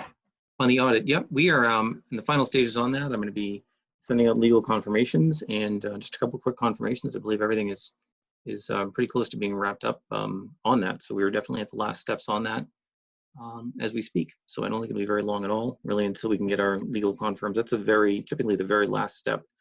Well, second to last step in finalizing the audit. It's just sending out our confirmation to legal counsel that there have been no subsequent events impacting the district. Okay, thank you. Barbara, then Sheila. Mr. Dowd, usually we'd like to have the audit done by January. So for this coming year's audit, this is last year's, you're already talking about, but for 2020, do you feel it's possible to have that finished and done by January 2021? Well, I will tell you, we are in a much better position than we were last year. And one of the reasons that the audit has taken a bit more time is I do have my business operations coordinator who's very, very proficient. A lot of the information that is requested does come from a certain source or is verified against other sources. We've been going through that process and really understanding where that data comes from so that I can have a lot of assistance in getting this audit done. I'm very, very pleased to report that my business operations coordinator, Maria Watkins, one of the things that was noteworthy when she came into the job was that in previous jobs, she'd really cut down on the audit cycle. So in her previous organizations, my hope is that the same thing would happen here. She's very good about organizing the information and being able to get ready and being able to dedicate some time to it. I would be optimistic that we can have something done by January. Bear in mind, the budget is a little bit earlier this year than as it had been in years past. We are in the pandemic environment, but a lot of the audit really is being able to get our system set up to be able to produce the information and respond to requests timely. And having the additional dedicated finance support is a world of difference in terms of trying to get this information out and questions resolved and to get our audit wrapped up. So I will give you one hint. If you include all of the attached invoices that are referred to from the general check run with the detailed check run, that will stave off a lot of questions from me, because you know I have lots of questions. I'm trying to help you out here. thank you. Okay. Plozig might be hiring, I'm not sure, Barbara. Our audit firm. Question? Are you all set? Okay, no more questions on that. Sorry, Sean. Wave your finger. Jeff, well, we got you here, a little bit of a different topic, but I just wanted to know, how do we stand with all the grants that, you know, are out there and available for additional costs that we've incurred and stuff, and where do we stand with that and the dollar amounts that were submitted? I think that we're in good shape. I am going to, I'm very curious if we have any recommendations coming up for any facilities improvements, for any additional funding that may be available. I know that we're chasing some money today for some special education aid, additional special education aid relating to some of those expenses as well. So I think we're in good shape. I am optimistic as well, Sean. I don't know if you've been following. I'm optimistic that perhaps we'll have some opportunities if we do have any additional costs associated with making our facilities safe. We may even have further opportunities as time goes along here to be able to utilize some funds outside the district. So we have not at this time actually applied for anything. We're just in a search mode for available grants. Is that where we stand? No, we have. I believe our remote learning grants are fully deployed. I believe special education, I think it's less of a grant and more of a program consideration. But we are in good shape. I do think that we may have some additional grant opportunities coming up beyond what has been offered. So we're going to keep our eye on that as well. Could you please get a summary to our chair on what grants that we've applied for, so that we have an idea of what kind of figures that we're getting reimbursed here? Sure, we can do that. Thank you. Okay, I guess we're moving on to end of year financials. Before we do that, Mr. Fantasia is here, and in your board packets, there's an executive summary he put together, and it's the Access Sports Medicine contract, and it appears that somebody has negotiated an agreement with Access for a reduced price, depending, looks like Mr. Fantasia has prepared this. So a reduced price should we go to remote. So I thank you for including that. I don't know if board members have questions, or if Mr. Fantasia, you wanted to speak to that. Thank you, Dr. Farah. You guys hear me? Yes. Okay, good. So yes, we did communicate with Access Sports, and I had sent this to Mr. Dowd and people at the SAU. They are more than willing, as I've said before, to work with us. As you can see, if there does come a time where we shut down or have to stop, they would do some remote services, but at a reduced cost, excuse me, as well as they would reduce from 2 trainers to 1. So in essence, we'd still be getting services. We'd be getting them at a reduced cost. And as they said to me, they are more than happy to work with us in any way, shape, or form. I do want to tell you, and I want to thank them publicly, because they have allowed us to use their access codes to make it easier for families. We've been doing impact concussion testing from home, which has been just really, really helpful. And they are working on, I do not have the specifics yet, but they are working on a day in August to try to promote free physicals, because there are issues with some families and insurance and people having a difficult time in some cases getting physicals right now. So Access Sports is working with me right now to try to come up with a day where they could supply or provide physical opportunities for our families. So like I said, they've been excellent and very cooperative. So thank you for giving me that time, Dr. Farrell. Thank you. Sheila? Mr. Fantasia, thank you so much for going back and renegotiating that. I appreciate that because I was one of the people that asked for that. Also, I would also like to thank Access because we've got a lot of people hurting out there, and if they're offering free physicals, from the bottom of my heart, I thank them for that. Thank you. Thank you. I just want to echo that on being able to reduce costs and still get services, and that the free physicals thing sounds really great. All right, thank you. So back to Mr. Dowd, let's move on to end of year financials. Yes, so typically we do provide the monthly financials by about the 10th of the month, subsequent to the month we're reporting. We're in good shape. We're still closing our books. We do have some big dollars still outstanding, and a lot of that has to do with still chasing some of our encumbrances and accounts payable to see what our actual invoices are coming in at and to see where we can launch our encumbrances. Overall, I don't think we're going to be too far off where we had been from previous predictions or forecasts as far as surplus goes, but it is out there. I did make a note in the executive summary that at some point, I believe it's scheduled for August 20th, and if we're going to be meeting weekly, although I may be committed for another meeting next Thursday, but if we're going to be meeting weekly, we can give some consideration to the retained fund balance, which is permitted under NHRSA 198.4B contingency fund, and that allows typically 2.5% of the assessed net assessment to be held, and essentially that means it's not returned to the towns for tax relief.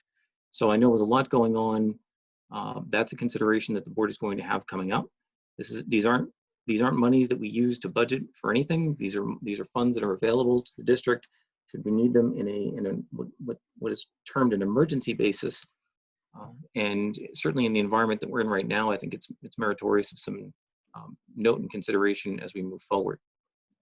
So that'll be coming up in the next meeting or so, and I'll hope to have the final unencumbered fund balance for you settled at that point, and you can make a determination as to what that fund balance retained amount is going to be. Current fund balance retention is $500,000. And one other shout out, I know we may have some or note for some of our town selectmen out there. I will be asking for impact fee determinations for early September, late August, preferably.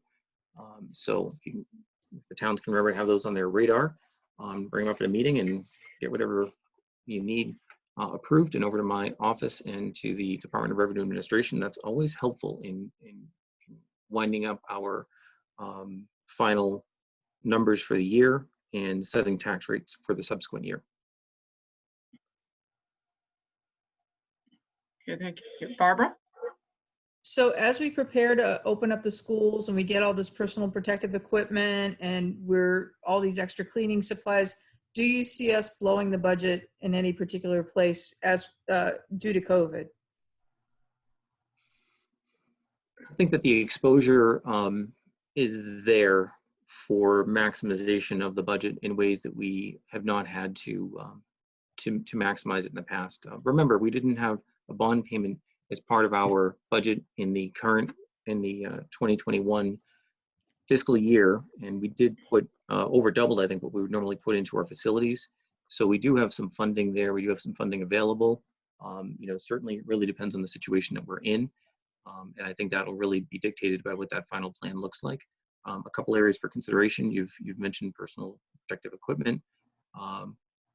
Busing is another serious consideration. Our numbers go from maximum capacity, I believe, of 77 currently to between 14 and 22 to 23 students on those buses. So really, as we understand what the needs of the district are a little bit more, we'll be in a much better position to see where we're going to be at and where we're exposed. If we have any large infrastructure projects related to building, health and safety, that could dip into it, that could eat into it as well. But I will say that I think we will be challenged to the extent, to the boundaries of our budget this year in ways that we have not in previous years been challenged. Thank you, Mr. Dowd.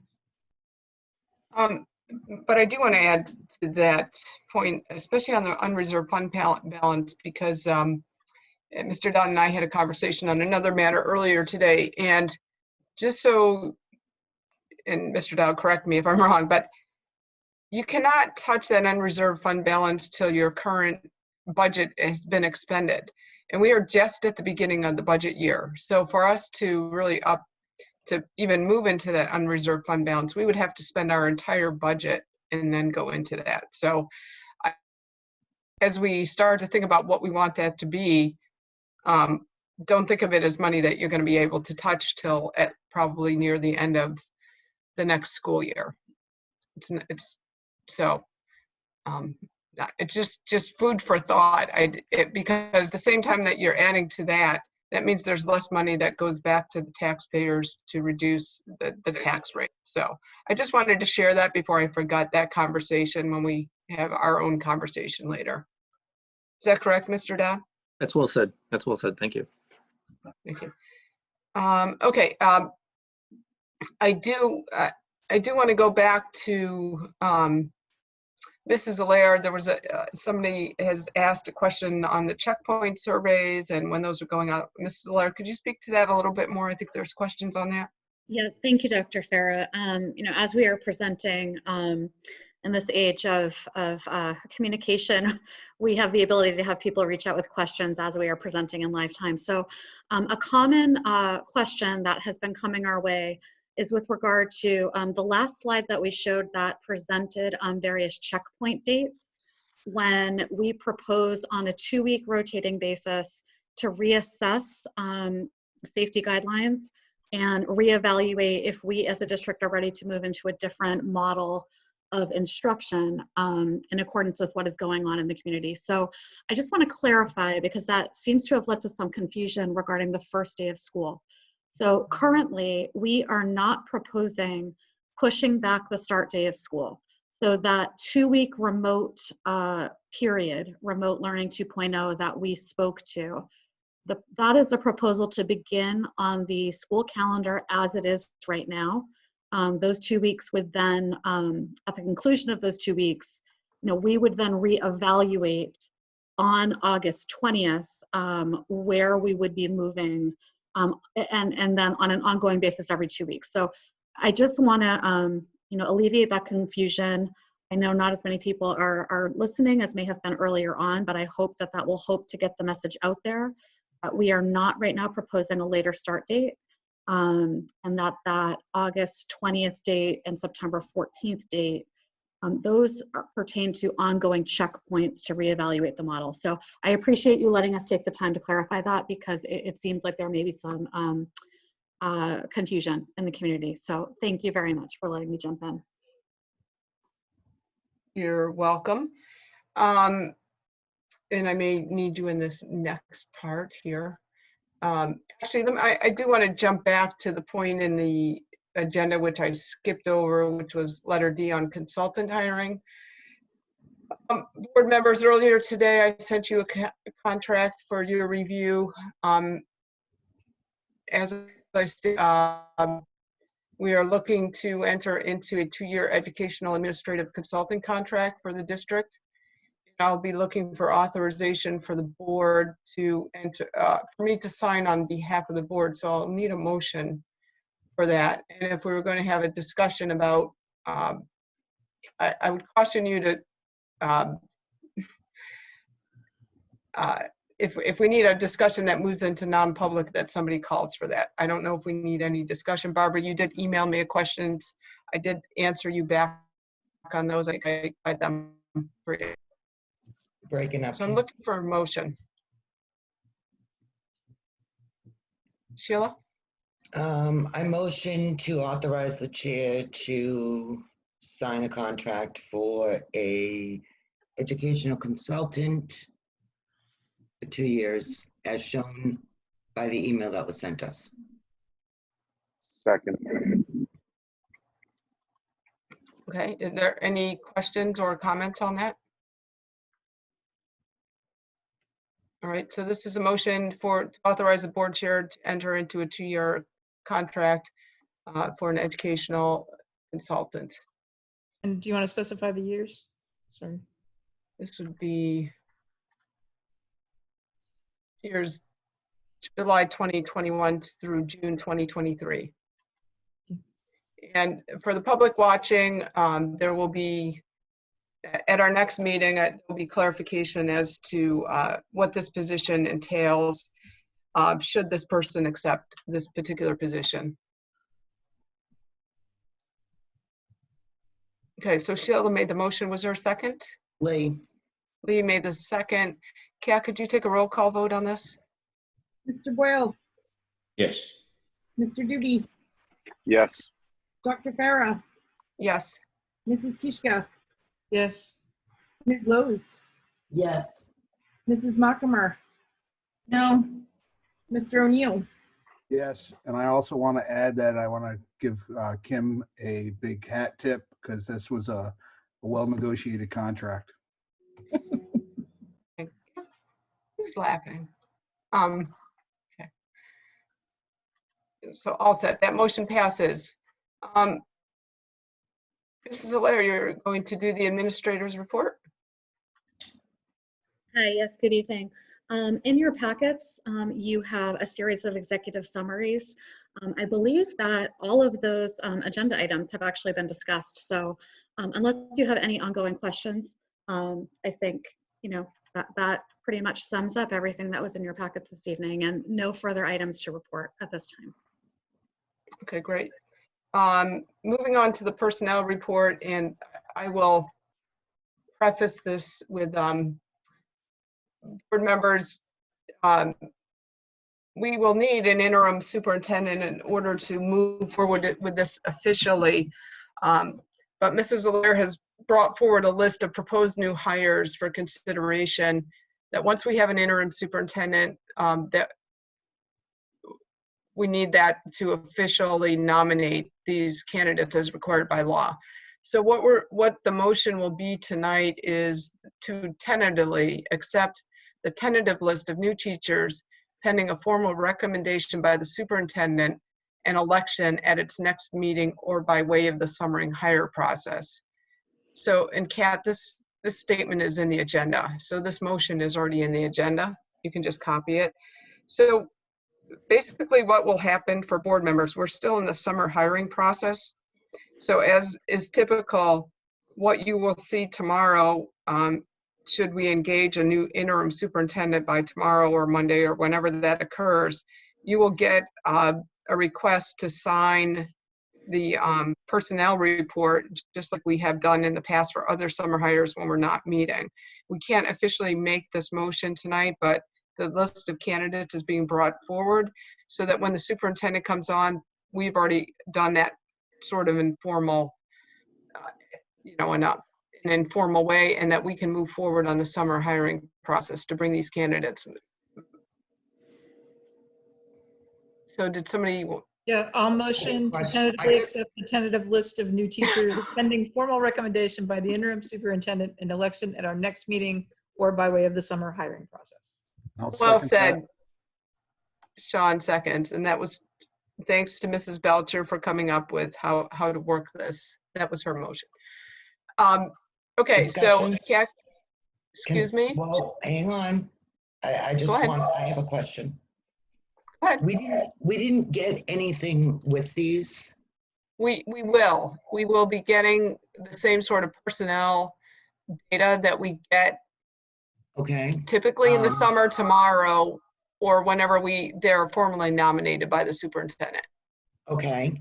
My question is, so we're not, this is where I'm going with this because I don't have those.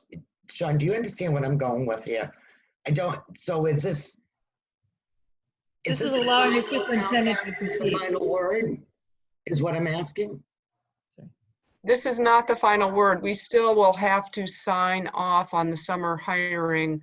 It still requires, it's just like when we sign the warrants for the district that requires 5 signatures, there's going to be another document that's put forth that will require 5 board signatures to officially hire these candidates. Understood.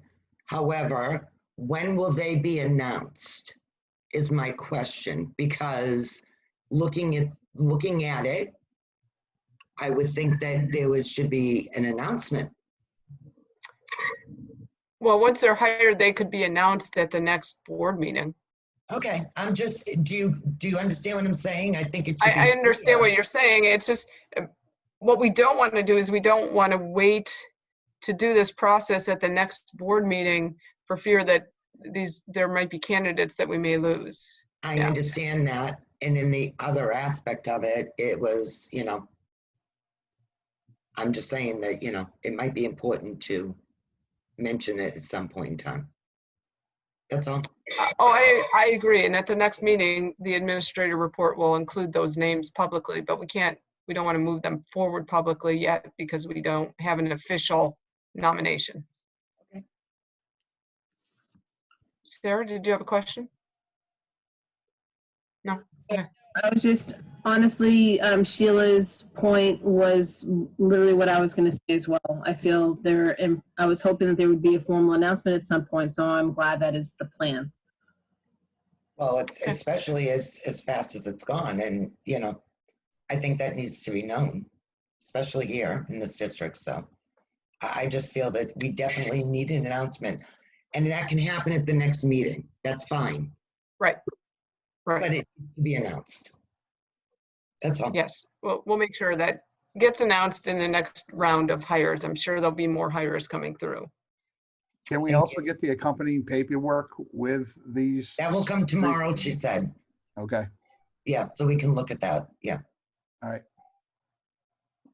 Okay. Those are my Any other questions? No, call it.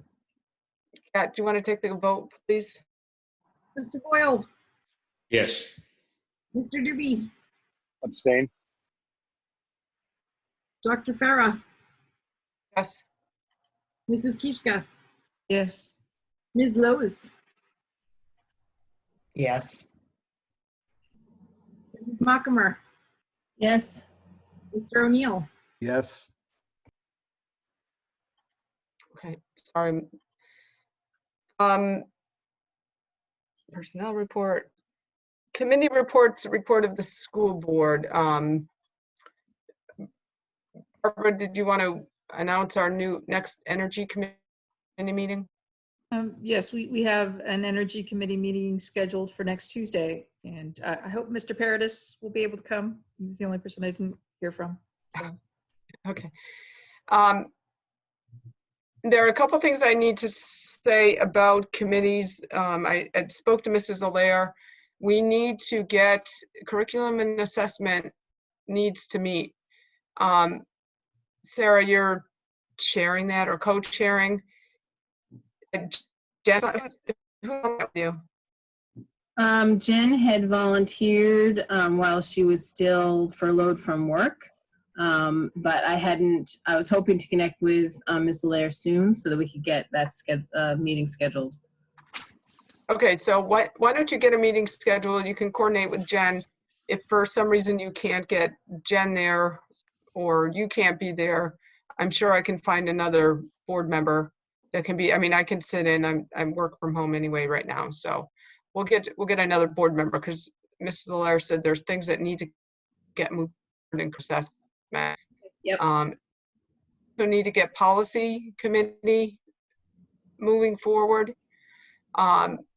With those committees, you could actually have some people meeting face to face and have other people zooming in if you wanted to do it that way. So you wouldn't have to set it up as a Zoom meeting. But I'll leave that up to you. Sheila? Go ahead. I'm getting delirious. Go ahead. Okay, so Lee, could you work with, who's the lead from the staff on policy committee? I am not sure at this point. Who was co-chairing policy? I'll connect with Jen. We'll figure it out. We'll get a meeting scheduled.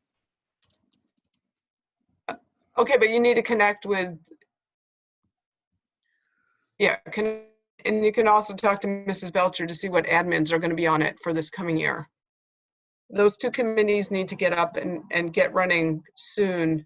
because there are things that we need to change in policy and curriculum for the upcoming academic year. And the other thing is, we do have 4 collective bargaining agreements that we need to be negotiating this year. Brian, Sarah, and I are on those negotiating committees. Sarah, you're still on that CBA? All I need is just some notice so that I can make sure my schedule, I adjust my schedule to be available for the meetings. I just need more than, I need like a week so that I can just, you know, plan accordingly. But yeah, Okay. I'm still interested. I was going to ask, if Sheila could join in on that committee. I'm just worried, given the fact that I'm still working with the withdrawal, and that we're potentially looking at a new superintendent coming in, and that I have my own full-time work coming up, that I may not be able to participate in this many meetings with these CBAs. There's an enormous time commitment on my part, and I don't know as I can keep up that level once September hits. So would there be an objection to adding Sheila on to the personnel committee, so we make sure we have at least 2 or 3 people? Because I can't guarantee I can make all these meetings. I have no objection. Okay. No problem. I just don't, there's just a lot going on here. Because back to the withdrawal, we do need to, there are a couple things that still need to go on from the board perspective. As I said earlier, we need to pull together a withdrawal committee to really start to think about what that new SAU looks like with personnel. I mean, we have had some discussions and work sessions, but we do need to continue those discussions. And people are aware the mediation with Hampstead and Timberlane did not result in Timberlane agreeing. And in fact, Kristen Savage and I were both involved in the mediation. We never did come to a mediated agreement. So we need to go back to the table now that there have been some changes to now, and we are in a new fiscal year. I think we can move that withdrawal mediation forward and try to assess what and come to some agreement with Hampstead as we move forward. And we also need to, as a courtesy to the employees in the current SAU, give them some understanding of what the reorg is going to look like, and talk to them about what their positions might be in our SAU or the other SAU. So I'm going to have to be involved in that, probably Kristen. And so that is still going to take, I would think, some time here moving forward. So that's all I have. As I said, I would like to try to set up some sort of public forum for next Thursday if board members are available. I'll have to talk to Mrs. Allaire about how we're going to do this. I know Dean or Ken emailed me. I think what I'm looking at, because I know we still have the PAC being worked on and the logistics of getting people in and out using CDC guidelines, I think is going to put a lot of burden on the staff at this point, is that I will probably be looking at trying to set up something on Zoom where we have a Q&A. I've seen that work very well in other instances. The public has time for input. I don't know, we could have some time for public comment, but I'm not really sure logistically how that works if we're running it as a webinar. So for the public that's still listening, I appreciate you hanging in there, all these participants. We will put something out here the beginning of next week as to how we're going to manage that, but I would anticipate that the board will have something next Thursday to provide feedback as we move towards plan for the fall reopening.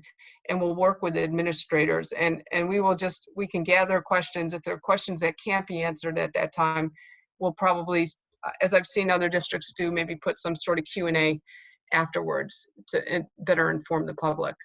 So, any other questions? All right, great.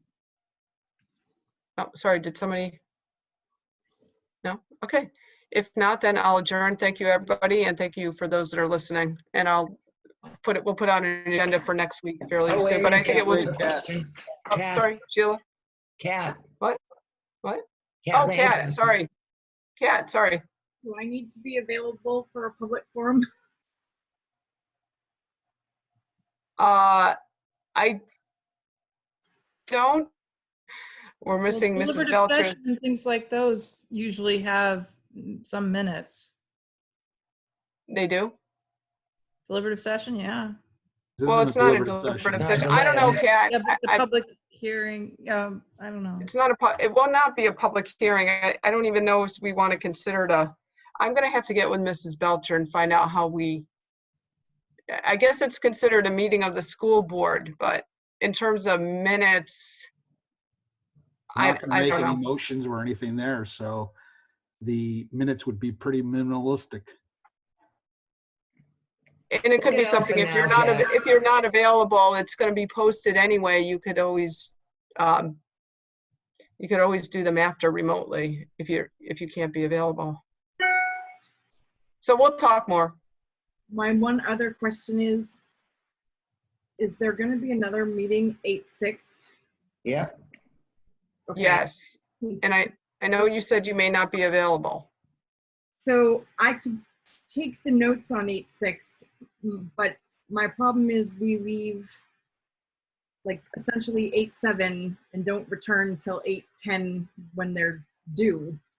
Drop my daughter off at college. Mm-hmm. So that one might get a little dicey. Okay. We'll have to try to find some additional support here. Maybe we can ask. You have 144 hours to generate your draft minutes. It's almost a week. It's 5 days. I think I heard Sean volunteering. Well, yeah, so Sean volunteered. All right. We'll try to get them done 8/7. Can I just, I know you guys are talking about everything. I just want to quickly reply to Barbara and you. Yes, both Stephen and I will be there at the Energy Committee. Sorry, I was away from the computer when you asked that question. You guys are so important to that. I very much appreciate it. No, we'll both be there. The question is, will Barbara be at the Energy Committee meeting? Sorry. That is a very good question. My apologies. Okay. I forgot it too. All right. So, Kat, with your schedule, we should try to get a backup anyway as a recording secretary, just in case. I'd like to see a backup person. Anything else? Posted by 8/7. I can probably get them done on 8/7. Otherwise, I'll just have to take them with me and do them at the hotel. Okay. All right. Well, hopefully they won't be too long. But you only have to get a post, write the complete thing. At least you'd have a draft by 8/7. You don't have to be as copious maybe as your typical minutes. Sheila? No, I'm sorry. Do you have a question? I'm good. No, I told you I'm delirious. Great. Okay. All right. Well, thank you, everybody, and I'll be in touch by email. Hey, good night. Good night. Good night, all. Bye-bye. See you next week. Night. Bye, Jenna. Thank you.